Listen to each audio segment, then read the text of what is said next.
Oke kawan, kita belajar bareng lagi, kita sharing bareng lagi. 103 tahun kita nggak jumpa ya. Sekarang kita belajar bareng, kita sharing bareng lagi. Khususnya buat teman-teman yang belum paham, yang belum tahu, kita sama-sama belajar. Di sini ada motor R15 yang mesinnya jebol ya. Namun bukan ini yang kita bahas, bukan mesin yang jebol yang kita bahas, yang kita pelajari. Akan tetapi yang kita bahas di sini permasalahan di motor Yamaha, baik itu matic ataupun motor yang seperti ini ya, yang manual. Khusus di motor-motor Yamaha.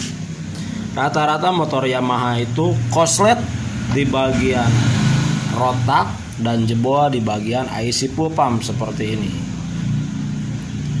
Nah, apa penyebabnya dan apa permasalahannya? Ini banyak faktor ya yang menyebabkan terjadinya koslet pada rotak dan jebol pada IC fuel pump. Di motor ini jebol IC fuel pump itu dikarenakan di sininya kekurangan oli ya, olinya tidak jalan, alhasil motornya macet. Berhubung yang punya ingin motornya hidup, dia memaksakan men-starternya karena tidak ada selahan ya. Jadi dipaksa di starter sampai aki pun panas. Gimana mau hidup karena olinya itu kurang? Ya nggak akan hidup walaupun itu dipaksa. Yang ada rotaknya inilah yang jadi koslet. Dan IC fuel pumpnya jebol. Ketika dipaksakan di starter sampai aki panas, tentunya ini rotak pun akan capek ya,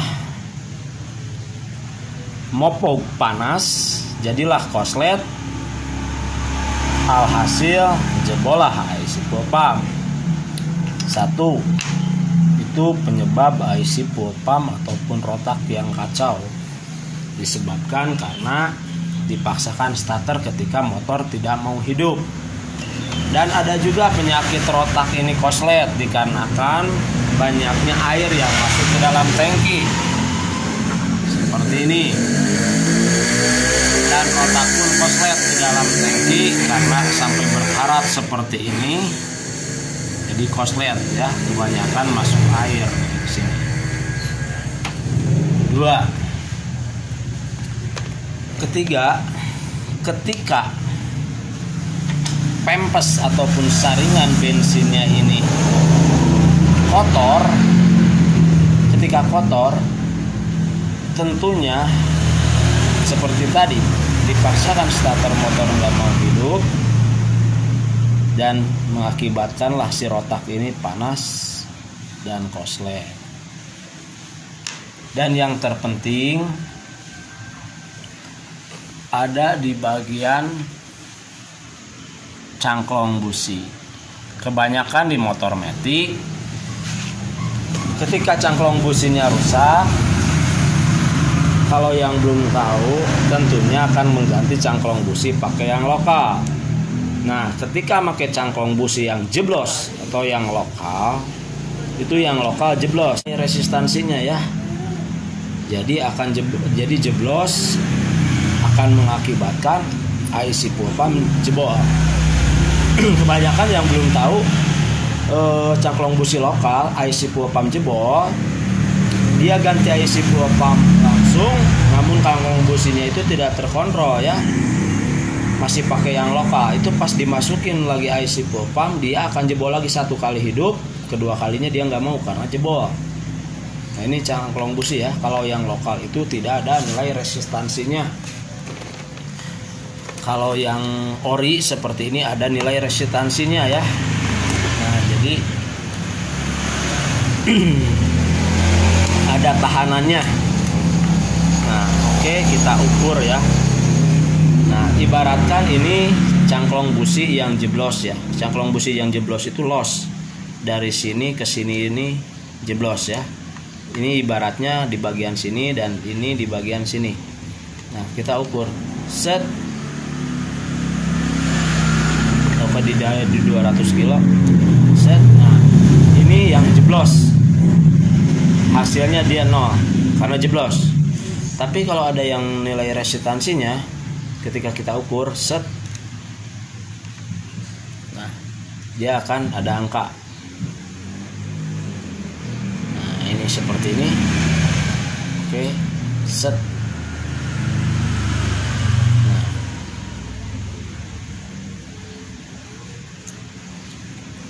tapi kalau tidak ori dia jeblos des.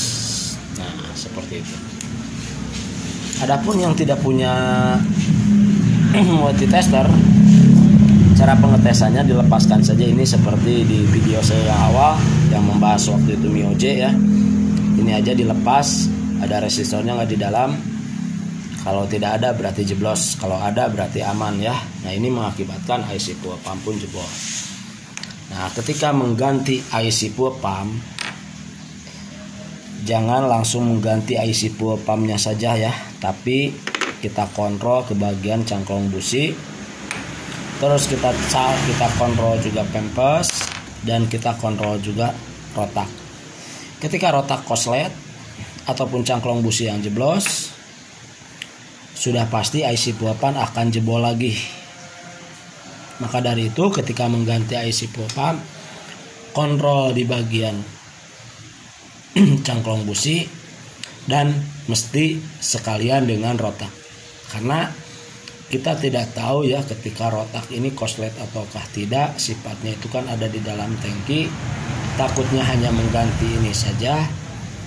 Namun ketika mengganti ini saja, IC fuel pumpnya saja yang diganti, rotaknya tidak diganti, takutnya ini akan jebol lagi, karena banyak kasus seperti itu ya.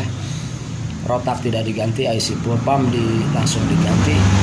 Kebanyakan si rotak ini koslet dan IC fuel pump jebol lagi. Alangkah baiknya kita ganti satu paket ya, IC fuel pump, rotak, dan juga pempes.